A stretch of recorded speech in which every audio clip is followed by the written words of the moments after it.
मुंबई सतत प्रगतीपथावर असलेलं महानगर. असं म्हणतात मुंबईत कोणीच उपाशी राहत नाही. मुंबई सगळ्यांना सोबत घेऊन धावते. मुंबापुरीच्या याच गुणधर्मामुळे तिच्या आजूबाजूच्या परिसरात प्रतिमुंबई नावारूपाला येऊ लागली आणि या शहराचं नामकरण झालं नवी मुंबई.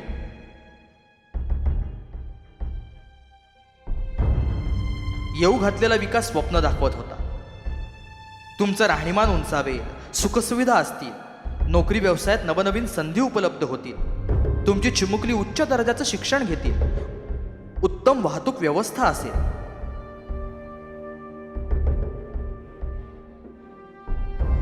ही नवीन स्वप्ननगरी तयार होत असताना असंख्य आश्वासनांचा पाऊस पडत होता आणि त्या आश्वासन पूर्तीचा मोबदला होता भूमिपुत्रांच्या सुपीक जमिनी. पण हा सारा प्रवास एका वेगळ्याच दिशेने चालला होता. आज नवी मुंबई ही प्रगतीचं केंद्र बनली आहे. हीच नवी मुंबई आता मोठी होत चालली आहे. ज्या दिमाखात ही नवी मुंबई उभी आहे त्या मुळाशी संघर्ष आणि बलिदानाचा इतिहास आहे. नवी मुंबई जरी प्रगतीपथावर चालली असली तरी त्या इतिहासातील कित्येक प्रश्न अनुत्तरित आहेत. विकास होणार म्हणून आपलं अस्तित्व देऊन बसलेले तुम्ही वाट बघण्यापलीकडे काहीच करू शकत नव्हते. पण अशी एक व्यक्ती होती ज्याला या गरीब, कष्टकरी, वंचित घटकाचे प्रश्न सतावत होते. विकासाच्या नावाखाली फसवलेल्या या समाजाला आपण न्याय कसा मिळवून देणार या चिंतेने ते त्रस्त होत होते.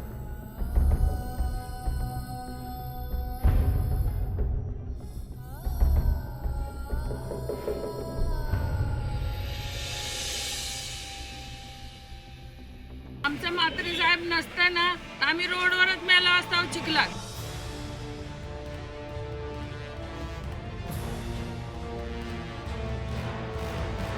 माझ्या मुलीचं लग्न करू शकलो नसतो. त्यात सिंहाचा वाटा श्याम म्हात्रे साहेबांचा आहे. म्हात्रे साहेबांनीच आमचं हे सगळं कल्याण केलं आमचं. नाही तर म्हात्रे साहेब नसतात आमचं काय नसतं झालं. इथं आम्हाला जायची बारी आली असती.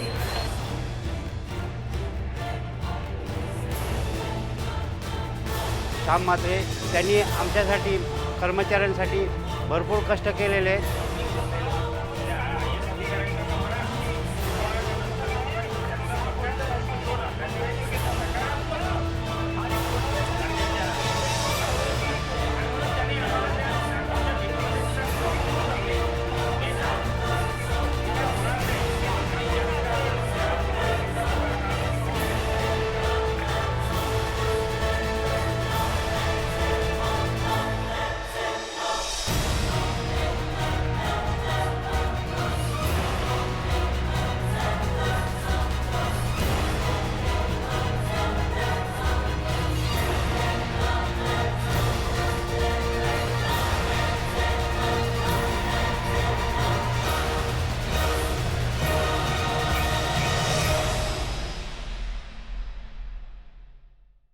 लहानपणापासून जो बघतोय मी तर एक पाय लंगडा.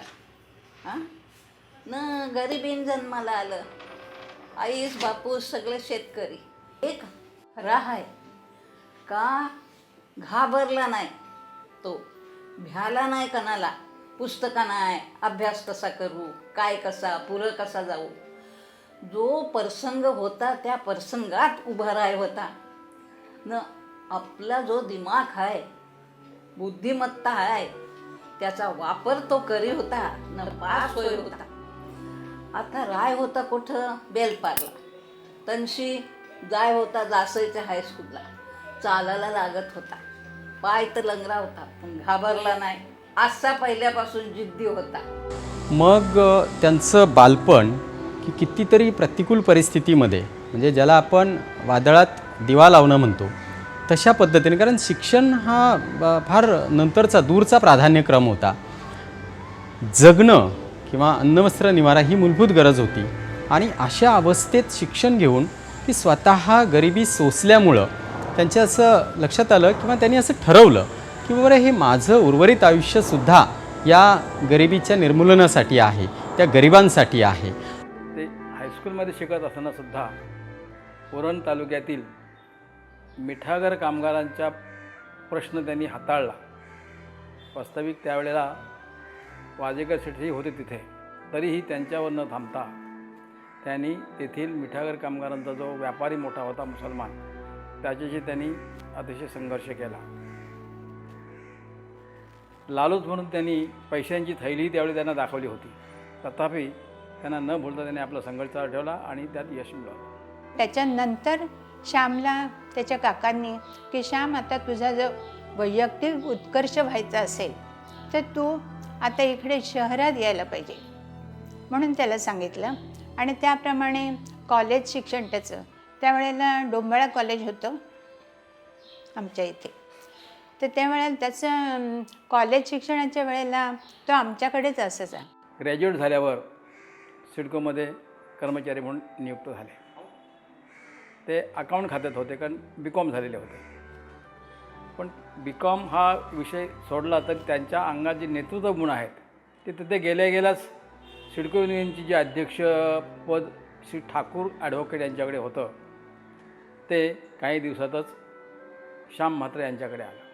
श्याम म्हात्रे आमचे युनियन लीडर असल्यामुळे आणि मी त्या कमिटीमध्ये असल्यामुळे त्यांच्या व्यक्तिमत्वाचे अनेक पैलू मी ऑब्झर्व केलेले आहेत. सर्वप्रथम म्हणजे त्यांचा एक निर्भीडपणा, लोकांच्यासाठी काम करण्यासाठी, लोकांच्या समस्या सोडवण्यासाठी, आमच्या सर्व कर्मचाऱ्यांच्या ज्या डिमांड आहेत त्यासाठी त्यांनी अतिशय प्रभावीपणे पाठपुरावा केलेला आहे.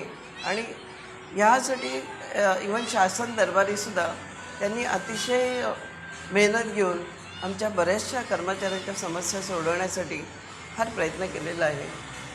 आणि विशेष म्हणजे सर्व सिडकोतल्या लोकांचा सर्वांगीण बाजूनी त्यांनी विकास करत असताना की लोकांचं प्रबोधन व्हावं म्हणून त्यांनी मृणालताई गोरे वगैरे अशा लोकांची व्याख्यानं ठेवली. शिवाय सांस्कृतिक बाबतीतसुद्धा त्यांनी कलाकारांना अतिशय प्रोत्साहन दिलेलं आहे. आणि हे सर्व करत असताना इव्हन मिटिंगमध्ये लोकांच्या समस्या मांडताना मी बऱ्याच वेळा बघितले त्यांचे प्रत्येक केडरचा अभ्यास त्यांचा इतका बारकाईने अभ्यास असायचा की त्यांना कधी पॉईंट समोर ठेवून बोलायची त्यांना कधी गरजच भासली नाही.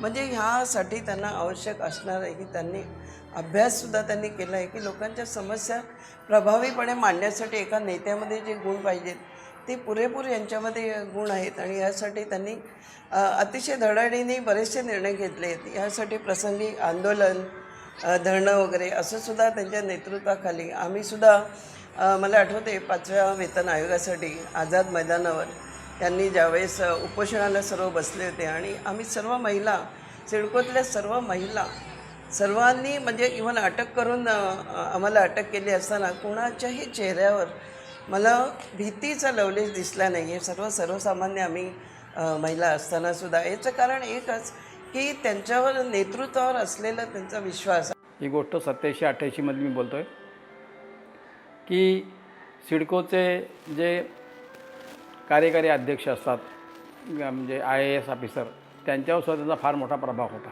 जर काही त्यांनी सिडको कर्मचाऱ्याविरुद्ध काही पाऊल उचललं तर ताबडतोब ते गेट मिटिंग घ्यायचे आणि त्या गेट मिटिंगची धास्ती एवढी तिथल्या प्रशासनात होती की त्यांना घाबरतच झालं. आणि ही गोष्ट मी समक्ष पाहिलेली आहे. सिडकोमध्ये त्यावेळेस अशी परिस्थिती होती की म्हणजे ह्या डिमांडसाठी शासनाच्या विरोधातसुद्धा 5व्या वेतन आयोगामध्ये सर्वांच्या लक्षात त्यावेळेस त्यांनी संघर्ष ज्या पद्धतीने केला, शासनाच्या विरोधात जाऊन संघर्ष करणं साधी गोष्ट नाही. आणि असं हे बिकाऊ नेतृत्व नसल्यामुळे त्यांनी केवळ लोकांच्या समस्या हाच एक द्या. 20 वर्ष युनियनची धुरा सांभाळली. त्यामध्ये सिडको एम्प्लॉईज युनियनचे प्रश्न, MIDCचे प्रश्न, सिडकोचं 5वं वेतन असं श्याम म्हात्रेंच्या आंदोलनामुळं मिळवण्यात आलं. त्यानंतर 5वं वेतनाकरता आझाद मैदानावर श्याम म्हात्रे यांनी धरणं धरलं आणि त्या धरणामध्ये आम्ही सर्व सामील होऊन आम्हाला सर्वांना पोलिसांनी एक 5 तासाकरता जेलमध्ये, आझाद मैदान जेलमध्ये बंद केलं होतं. त्याच्यानंतर गव्हर्नमेंटनी आमच्याबरोबर बोलणी केली आणि 5वं वेतन आम्हाला मान्य केलं. आणि मग त्या विचारांची त्यांची अशी पायाभरणी झाल्यानंतर जेव्हा त्यांना असं लक्षात आलं की ही एक व्यवस्था आहे, मग या व्यवस्थेच्या आणि त्या परिवर्तनाच्या साठी त्यांनी जी लढाई आज आजतागायत चालू ठेवलेली आहे त्याचं प्रत्यक्षात फळ त्यांना मिळालेलं आहे.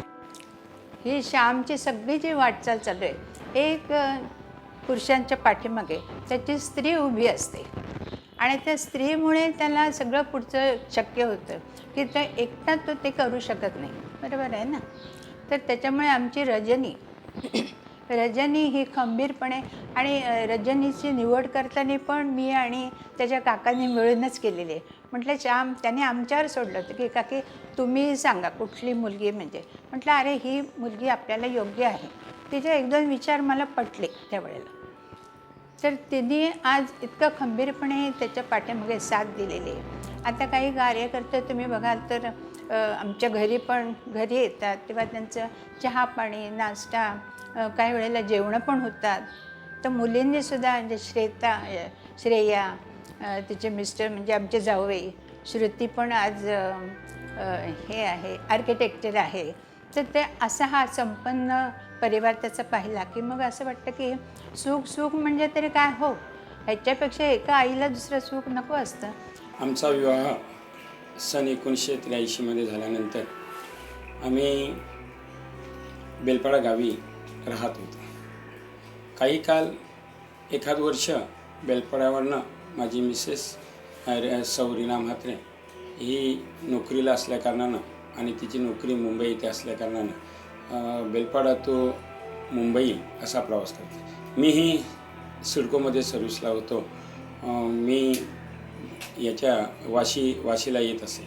वाशीपर्यंत आम्ही दोघे सोबत असायचो, पुढे ती जायची. अशा तऱ्हेनं प्रवास करत असताना आम्ही ठरवलं की दोघांनीही मुंबईला राहायचं. त्याप्रमाणे 1984 सालापासून आम्ही मुंबई या शहरी 2004पर्यंत राहिलो. आम्हाला 2 अपत्य झाले.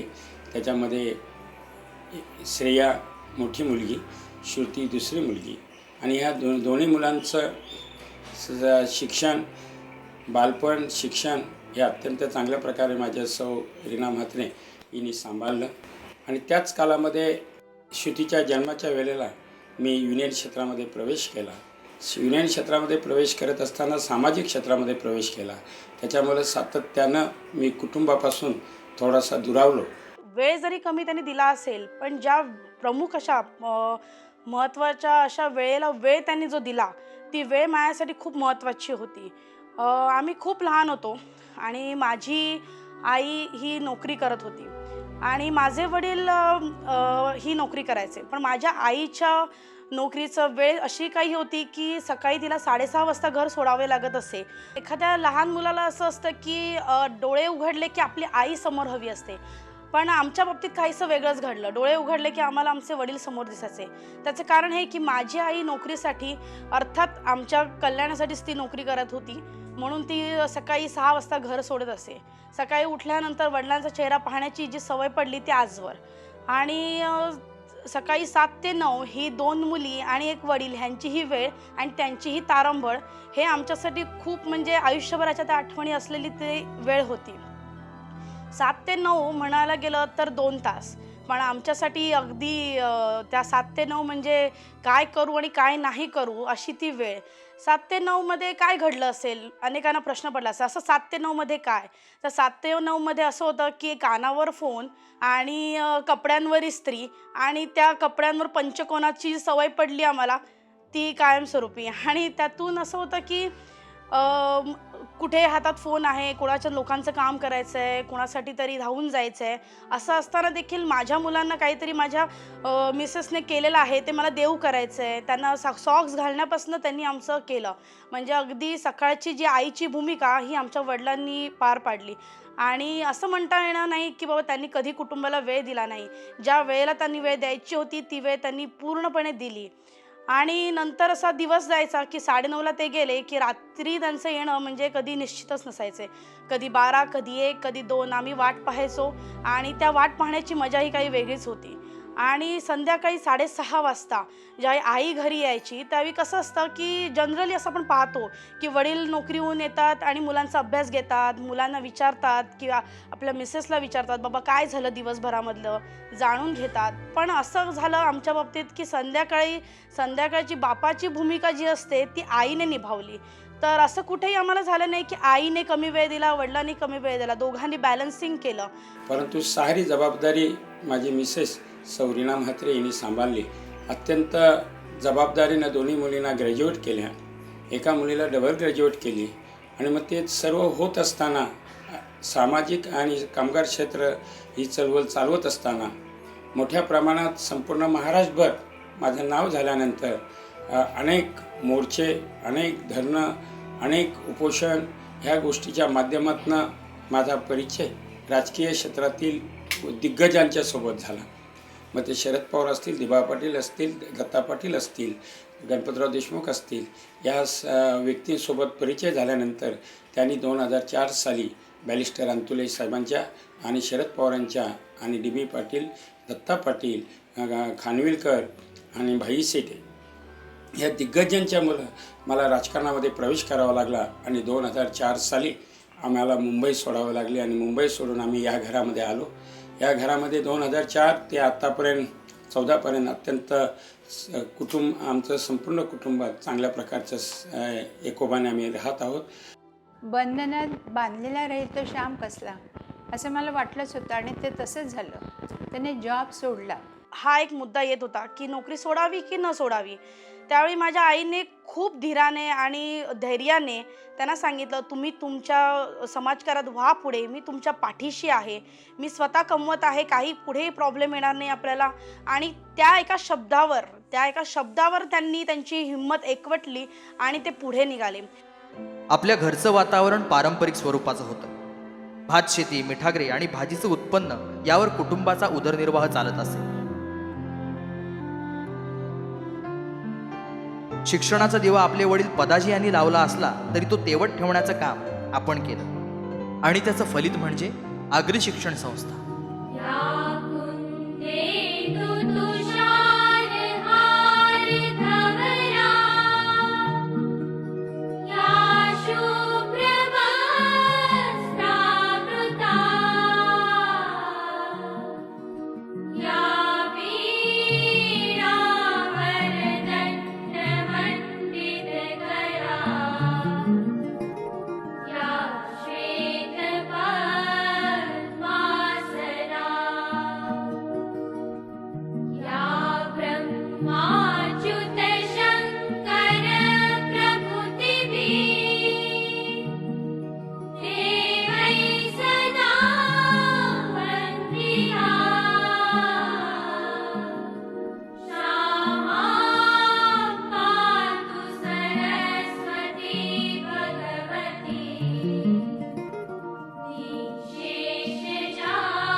स्थापना साधारणतः 2 सप्टेंबर 1934 रोजी मुंबईमध्ये आगरी समाजातील जे विद्यार्थी आहेत त्या विद्यार्थ्यांची शैक्षणिक प्रगती व्हावी, सामाजिक प्रगती व्हावी म्हणून या संस्थेची स्थापना केली. मुंबईत प्लॉट कुठे शोधायचं झालं त्यावेळेचे सिडकोचे अध्यक्ष ए टी पाटील साहेब त्यांच्या मदतीने साहेबांनी प्लॉट अलॉट करून घेतला. पण तो खारघरमध्ये प्लॉट मिळाला. तिथली परिस्थिती अशी होती की एका साईडला स्मशानभूमी होती आणि एका साईडला डोंगर उतार असा खडगळीचा एरिया होता. आणि मग तिथे जर प्लॉट घेतला किंवा तो जर डेव्हलप करायचा म्हटलं तर मुलं तिथे कशी काय येणार किंवा तो खर्चिक गोष्ट होती. मग म्हात्रे साहेबांच्या पुढाकाराने खांदा कॉलनीत प्लॉट बघण्यात आला आणि मग त्यावेळी हा जो प्लॉट आहे हा प्लॉट म्हात्रे साहेबांनी त्यावेळी शर्तीचे प्रयत्न करून शाळेसाठी मिळवला. बघितलं बाजूच्या शाळांमध्ये जर बघितलं तर किमान 50,000 रुपये ते 1 लाख रुपये पाहिजेत. मग अशावेळी जे गोरगरीब लोक आजूबाजूला राहत आहेत, मग ते कामगार असतील, प्रकल्पग्रस्त असतील, रिक्षावाले असतील, भाजीवाले असतील, मग यांच्या मुलांनी कुठे शिकायचं आणि मग त्याच्यानंतर मग शाळा भरवायची कुठे. तर मग बाजूलाच असूडगाव म्हणून आहे तिथले त्यावेळेचे सरपंच नाईक हे म्हात्रे साहेबांच्या परिचयाचे होते. साहेबांनी त्यांच्याकडे शब्द टाकला की असं आपल्याला शाळा सुरू करायची, पण आपलं बांधकाम होईसर आपण जर तिथे काही सोय करता आली तर ते बरं होईल. आणि म्हात्रे साहेबांच्या शब्दाला मान देऊन गावचे सरपंच जे नाईक म्हणून आहेत त्यांनी बाजूचा एक गाळा उपलब्ध करून दिला आणि त्या गाळ्यामध्ये साधारणतः 30 मुलांना घेऊन आपण छोटा शिशू मोठा शिशू हे वर्ग तिथे सुरू केले. शामरावांनी स्वतःच्या मेहनतीनं आणि इतर आपल्या या शहरातल्या त्यांच्या मित्रमंडळींना हाताशी घेऊन 3 महिन्यामध्ये एक लहान शाळा बांधली. त्याच्यात 4 वर्ग होते आणि ते वर्ग आम्ही चालू केले. शामरावांची धडाडी मोठी आणि त्या धडाडीतूनच त्यांनी हे सगळे कार्य केलं. पुढे नवीन शाळा ही बांधायची होती आणि फंड देखील आम्हाला उभारायचा होता, पण हा उभारणं देखील तेवढंच कठीण होतं. आणि ह्या काळामध्ये त्यांनी आजूबाजूच्या सर्व श्रीमंत दानशूर मंडळींना त्यांच्या भेटी घेतल्या आणि इथे शाळेला सुरुवात केली. पायाभरणी झाली आणि शाळा बांधायला सुरुवात झाली. अनेक अनंत अडचणी आल्या, परंतु शामरावांनी मात्र अडचणींना ह्या तोंड देत अतिशय चांगल्या पद्धतीनं हा डोलारा उभा करण्याचा प्रयत्न केला आणि ही शाळा उभी राहिली आणि ह्या शाळेतून आता 1200 विद्यार्थी शिकत आहेत. ह्या समाजासाठी मला काहीतरी द्यायचं आहे, त्यासाठी माझे 2 हात कदाचित अपुरे पडू शकतात. त्यासाठी म्हणून मला माझ्या मुलींना शिक्षण द्यायचं आहे आणि ते 2चे 4 आणि 4चे 6 तसेच त्या 6चे 6000 हात होईस्तोवर मला झोप लागणार नाही असा त्यांचा निर्धार होता. आणि त्यासाठीच आगरी शिक्षण संस्थेमध्ये त्यांनी कार्यरत राहण्याचा त्यांनी निर्णय घेतला. शिक्षण देऊन आपल्यावर होणाऱ्या अन्यायाची जाणीव करून दिली, तसेच अन्यायाविरुद्ध बंड उभारण्याची शक्ती समाजातील वंचितांना दिली.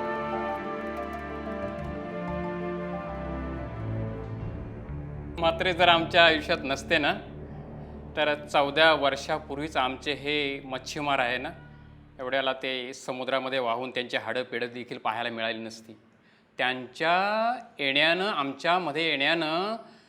आमच्यामध्ये एक जीवनशैली निर्माण झाली. त्या लाटा हा फार मोठ्या उंच उडाल्या जातात आणि लाटा उडल्यामुळे आमच्या अलिबागचेकडची जो बाह्य काठा होता तो काठा सुद्धा फुटला आणि हजारो एकर जमीन आज ओसाड आहे. त्या ठिकाणी भात पिकत नाही, त्या ठिकाणी मीठ पिकत नाही आणि पलीकडे धरमतर खाडीच्या पलीकडे पेन भाग आहे. त्या भागामध्ये सुद्धा जवळजवळ 17 ते 18 गावं आहेत बाह्यकाठे. ते बाह्यकाठे फुटल्यामुळे त्यांची जमीन ओसाड झाली आणि जमीन भात हा पिकतच नाही, त्याबरोबर मिठाग्र पिकत नाही आणि मच्छीला अटकाव केला गेला. मच्छी जी पारंपरिक जो आमचा व्यवसाय आहे त्या व्यवसायाला अटकाव केला गेला. अटकाव केल्यामुळं खोल समुद्रात जाण्यासाठी ज्यांच्या इंजिनच्या होड्या आहेत ते खोल समुद्रात मच्छीसाठी जात आहेत. आमच्या छोट्या होड्या आहेत त्या आम्ही तिथेच राहतो. छोट्या होडीधारकांचं हाताने मच्छी व्यवसाय करणाऱ्यांचा धंदा कायमचा नष्ट झाला. म्हणजे आमचे उदरनिर्वाहाचे 3 साधनं भात, शेतीपासून पिकणारा भात, मिठाग्र आणि मच्छी 3 गेलं. आता बघितला नाही धरमतरला किती मोठा आंदोलन झाला. त्याच्या अगोदर आंदोलन करताच आहे, गप बसायचा माहिती नाही त्याला. मच्छीमारांचा धरमतर खाडी बचाव आंदोलनाचा लढा असेल किंवा BMTC कामगारांच्या हक्काचा लढा असेल किंवा HOCL कंपनीच्या कामगारांचा लढा असेल, या सर्व लढ्यांमध्ये तुम्ही अगदी अग्रणी असायचा. आणि हे लढे चालू असताना कितीही बिकट परिस्थिती आली तरी तुम्ही मागे हटला नाही. या गरीब कष्टकरी वर्गासाठी तुम्ही कारावास देखील भोगलात. या लोकांनी पोलीस हाताशी धरून त्या बायांवर, त्या लोकांवर, त्या उपोषणकर्त्यांवर, म्हात्रे साहेबांवर लाठीमार केला, अत्याचार केला आणि सर्वांना आतमध्ये टाकले. म्हात्रे साहेबांनी त्यावेळेला सांगितलं की शेवटचे बाई, आमच्या ज्या बाया आतमध्ये टाकलेल्या आहेत, सगळ्या बाया शेवटची बाई येईपर्यंत मी इथून जाणार नाही, मी जामीन देणार नाही. शेवटी पोलिसनी सांगितलं आम्ही कस्टडीत ठेवणार नाही. मग नाविलाज असतो त्यांना आज जेलमध्ये अलिबागच्या पाठवावं लागलं. ते जेलमध्येही जायला तयार झाले आणि तिथून शेवटची बाई ज्या दिवशी आली त्या दिवशी म्हात्रे साहेबांनी जामीन दिला आणि ते जेलमधून बाहेर आले. आम्ही कंत्राटी कामगार होतो, परंतु आम्हाला न्याय देणारा असा कोण नेता नव्हता. तर त्यावेळेस आम्ही एक चित्र पाहिलं का साहेबांचं, का साहेब त्यावेळेला खारघरमध्ये त्यांचे कार्य करत होते. कार्य करत असताना आम्हाला असं 20 वर्षामध्ये कधी आढळलं नाही का कामगार नाही ते, त्यांच्याकडे दुसरा कुठला पद नव्हता आणि तरीसुद्धा एक कामगार नेता एवढा मोठा Hindustan company organic chemical limited HOC याला हलवणं हा सोपा काम नव्हता, परंतु आमच्या गोरगरिबांना न्याय देण्यासाठी ना आजही शेतकऱ्यांचा प्रकल्पग्रस्तांचा न्याय त्यांच्या हातामध्ये आहे. आमच्या HOCने ठरवलं होतं की यांना काही न देताना बाहेर पाडायचे, परंतु कामगार नेते खंबीर असल्याकारणाने श्याम म्हात्रे साहेब यांनी तो लावून धरला ना आम्हाला सांगितलं, दिलीप तू दिल्लीमध्ये ये, तू मुख्यमंत्र्यांशी बोल, तुला बोलायला संधी देईन. अशा प्रकारे आम्हाला पहिल्यांदा प्राथमिक असा नेता मिळाला. म्हणजे आम्हाला जो HOC कंपनी 900 रुपयांनी राबवत होती तो 13,000 रुपयापर्यंत पेमेंट आमची वाढ केली. कामगार नेते श्याम म्हात्रे साहेब हे हर एक कामगारांच्या पातळंगीतील हृदयामध्ये बसलेले आहेत. कितीही कोणी किती पैसा दिला तरी साहेबांच्या शिवाय कामगार कुठेही जाणार नाहीत. जिकडे तिकडे गेल्यानंतर तो कारखाना बंद पाडण्यात आला, जवळजवळ बंद पाडण्यासाठीच आला होता. नंतर तेथील कामगार आम्हाला भेटले, आम्ही साहेबांबरोबर त्यांची भेट घातली का तुम्हाला न्याय हे श्याम म्हात्रे साहेबच देतील, दुसरे कोणतेही नेते देणार नाहीत. आणि इतर पक्षांच्या नेत्यांनी त्या ठिकाणी त्या कंपनीवरती बुलडोजर फिरवण्याची वेळ आणलेली होती, पण ती श्याम म्हात्रे साहेबांच्या कृपेमुळे वाचलेली आहे. तर तिथं जाऊन त्यांचे मालकांना भेटून त्यांच्याशी बोलून त्या लोकांवर काय अन्याय होतंय तो शोधून काढला. गप बसला नाही माणूस. कानाला आपल्याला पाहिजे जाऊ दे, त्यांचा ते बघतील अशी बोलणारी पण माणसं आहेत. पण यो श्याम म्हात्रे असा नाही. ये काय आहे, चिखलांचा कंबल आलेला आहे, फुललेला आहे न. कंबल काय करतं, दुसऱ्यांना सुवास देतं. तसा आहे श्याम म्हात्रे. या हद्दीमध्ये स्वतःची बस सेवा सुरू केली. 1972 साली ह्या 225 गाड्या यांच्या या सेवेमध्ये असताना ह्या शहराचा विकास झाला या बस सेवेमुळे. आणि पाटलांचं जासेला मोठं आंदोलन झालं. त्या आंदोलनामध्ये या BMTC कामगारांनी त्यांना सहकार्य केल्यामुळं त्यावेळचे माननीय मुख्यमंत्री त्याच्यावर राग ठेवून आमची ही सेवा कायमची काडीमोल भावाने विकून बंद केली. हायकोर्टाचा तिन्ही निकाल आमच्या बाजूने लागून सुद्धा सरकारने आम्हाला कुठल्या प्रकारची दाद दिली नाही. आणि 12 वर्ष आम्ही स्वतःचा वनवास भोगला. मी त्या कामगार क्षेत्रामध्ये असताना सुद्धा मला थोडीशी जाणीव झाली का कामगारांच्या बाजूने कोणतरी हक्काचा माणूस, कामगार नेता, गरिबाचा कैवारी, ह्याच्यामध्ये माननीय कामगार नेते, गरिबाचे कैवारी श्याम म्हात्रेचं मोठं योगदान आहे. आणि गरीब जनता हे कामगार त्यांना आयुष्याभर विसरणार नाही. सरकारच्या दृष्टिकोनातून इतिहास जमा झालेला BMTC कामगारांचा प्रश्न गेले 30 वर्ष तसाच प्रलंबित राहिला होता. 3 वर्षापूर्वी या BMTC कामगारांचा प्रश्न तुम्ही हाती घेतला आणि निव्वळ 3 वर्षातच तुम्ही तो निकालात लावला. त्याचा परिणाम म्हणजे सरकारला BMTC कामगारांच्या मागण्या मान्य कराव्या लागल्या आणि आज जवळजवळ 1700 कामगारांना त्यांच्या हक्काचे गाळे नवी मुंबई परिसरात मिळणार आहे. जसे तुम्ही कामगार, कष्टकरी आणि भूमिपुत्रांच्या हक्कासाठी आंदोलन करत होता, तसे समाजातील इतर उपेक्षित घटकांचे प्रश्न सोडवण्यासाठी तुम्ही अग्रेसर होता. मग तो कुठल्या पक्षाचा आहे, स्थानिक आहे की नाही याचा तुम्ही कधीच विचार केला नाही. सर्वसमावेशक असं समाजकार्य तुम्ही नेहमीच करत आला. Common people get and forget and great people give and forgive. तर हे काल काय मदत केली, कोणाला काय दिलं, काय केलं हे त्यांनाही लक्षात नाही. श्री श्याम म्हात्रे हे प्रथमतः सामाजिक कार्यकर्ते आहेत, नंतर राजकारणात गेले, पण ते खरोखरीचे सामाजिक कार्यकर्ते आहेत. ये मार्केट के बारे में श्याम म्हात्रे साहब का ही देन है जो ये मार्केट बहुत अच्छे से चल रहा है और उसका श्रेय सब म्हात्रे साहब को ही जा रहा है और वो हम लोग के सबसे बड़े शुभचिंतक हैं. उन्हीं की वजह से आज हम लोग इस मार्केट में, रोज बाजार भाजी मार्केट में बैठे हुए हैं.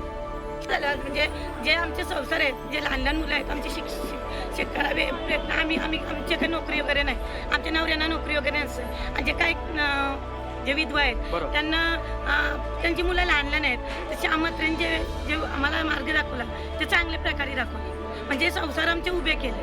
आमच्या संघ खूप लढे, आमच्या संघ जिकडं तिकडं जाऊन आमच्या संघ काही बी बोलायचे, उन्हात बसायचे, खूप मेहनत केली आमच्या संघासाठी त्यांनी. किरकोळ व्यापाऱ्यांची जास्तीत जास्त पिळवणूक होते ती सावकारी कर्जातून. श्याम नागरी पतसंस्थेच्या रूपाने आपण एक भक्कम आधार निर्माण केला. आजपर्यंत आम्ही गरजू लोकांना जवळजवळ 29 लाख रुपये वाटलेले आहेत कर्ज रूपाने आणि आमची वसुली पण होते.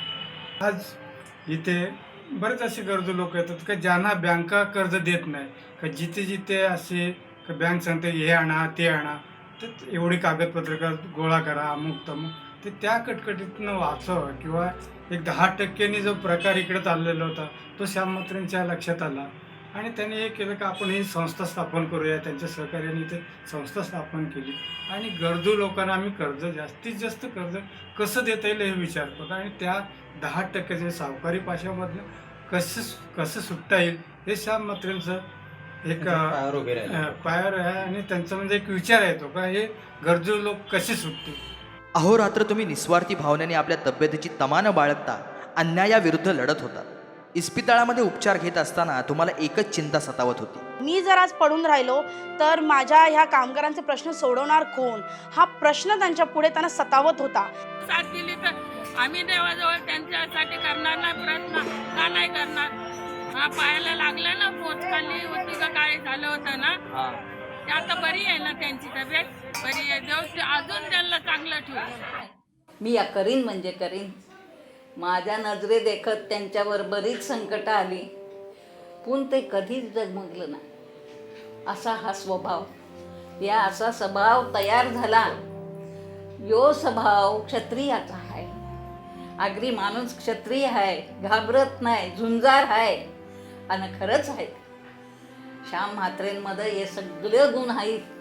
हे सिडकोमध्ये युनियन लीडर होते. युनियन लीडर असताना मुंबईला आम्ही होतो आणि मुंबईला असताना खूप फोन त्यावेळेस खूप धमक्या यायच्या. युनियन लीडर असताना खूप धमक्या यायच्या. मी कधीच त्यांना घाबरणार. तेव्हापासून त्यांचा डायबिटीस सुरू झाला.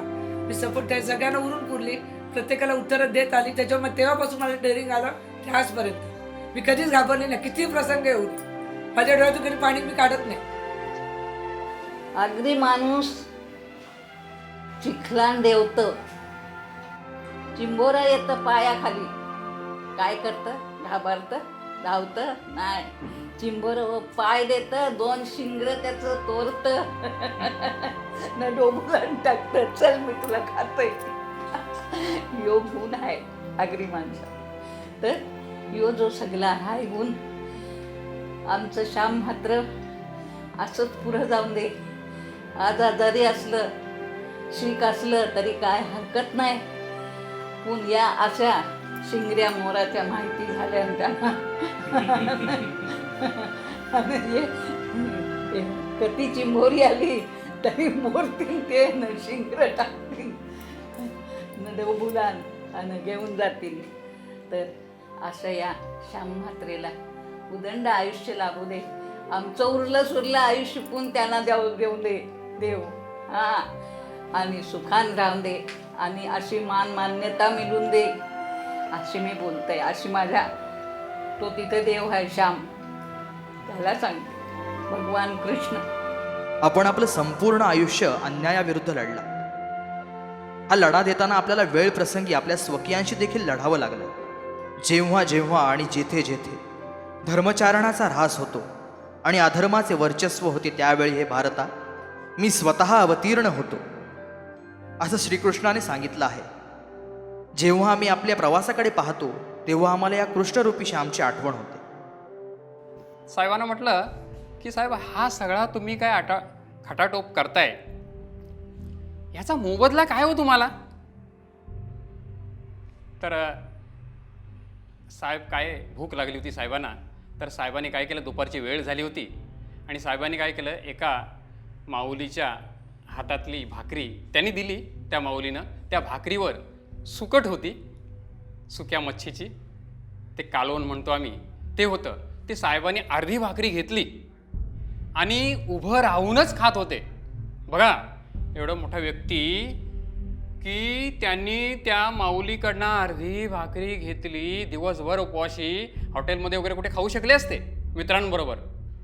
त्यांनी अर्धी भाकरी घेतली आणि खाता खाता म्हणाले की हाच माझा मेहनत, हीच माझी मेहनत, हीच माझी कमाई. ही जी कमाई आहे ना, हे जे अन्न आहे ना, ह्या गोरगरिबांना जर पोटभर मिळालं, यांची मासेमारी, यांचा शेती व्यवसाय हा जर वाचला तर हीच माझी कमाई. आता नोकरी होती, नोकरी करणारी बायको माझी भाचीस, पण निवांत राहून दोघा जण कमवतो, पोराबालांना घातला असताना मजेन राहिलं असतं, पण नाही. असा हा कामगार क्षेत्रामध्ये गोरगरिबांसाठी काम करणारा नेता म्हणून श्री श्याम म्हात्रे साहेब यांचा उल्लेख करावा लागेल आणि हा कामगारांचा अवलिया आहे असं मला आवर्जून सांगावंसं वाटतं. श्याम म्हात्रे साहेब यांचा स्वभाव हा मनमिळावा असून ते गरिबांच्या करता, कामगारांच्या करता सदैव सुखदुःखाला साथ देतात आणि प्रत्येकाच्या अडीअडचणीला स्वतःहून धावत जातात. तो गरीब आहे का श्रीमंत आहे हा कधीही भेदभाव करत नाहीत. फक्त कर्मचाऱ्यांचं कसं भलं होईल, कामगारांचं कसं भलं होईल, पब्लिकचं कसं भलं होईल हेच प्रश्न ते सोडवत असतात. आणि ते सतत गव्हर्नमेंटमध्ये त्यांचा संबंध असल्यामुळं प्रत्येक गरीब नडल्याला प्रत्येक माणूस हा त्यांच्याकडे येतो. श्याम म्हात्रे रात्रंदिवस निष्क्रिय आणि निस्वार्थीपणे कार्य करतात आणि जे नेते आहेत त्यांना भेटायचं असलं तर आपल्याला अगोदर अपॉइंटमेंट घ्यायला लागते. पण श्याम म्हात्रेच्या कधी 12 तास 24 तास कधीही जा तरी त्यांची आम्हाला भेट होते आणि इतर जे आमदार जे निवडून जातात त्यांची आम्हाला कधीच भेट होत नाही. त्यांनी समाजाची जास्तीत जास्त सेवा करावी आणि आजपर्यंत त्यांनी करत राहावं. खंबीर नेतृत्व बघून लोकांनी त्यांना जास्तीत जास्त पाठिंबा द्यावा. वडिलांनी मला व माझ्यासारख्या अनेक तरुणांना निर्भयपणे स्वप्न पाहायला शिकवलं आणि ही स्वप्न पाहूया नको आपण ह्याला वास्तवात आणूया. ग्लोबलायझेशनचे बळी पडलेल्या लोकांची आंदोलने कोणत्याही प्रकारचा ग्लॅमरसपणाचा आव न आणता आपण यशस्वी करून दाखवले. एक लढा यशस्वी झाला म्हणून तिथेच न थांबता तुम्ही सातत्याने लढे लढतच राहिला आणि आजही तुम्ही कित्येक प्रश्नांसाठी लढतच आहात. या गोर गरिबांविरुद्ध होणाऱ्या अन्यायाविरुद्ध लढण्यासाठी आपणास सदैव यश मिळावं अशी ईश्वर चरणी प्रार्थना.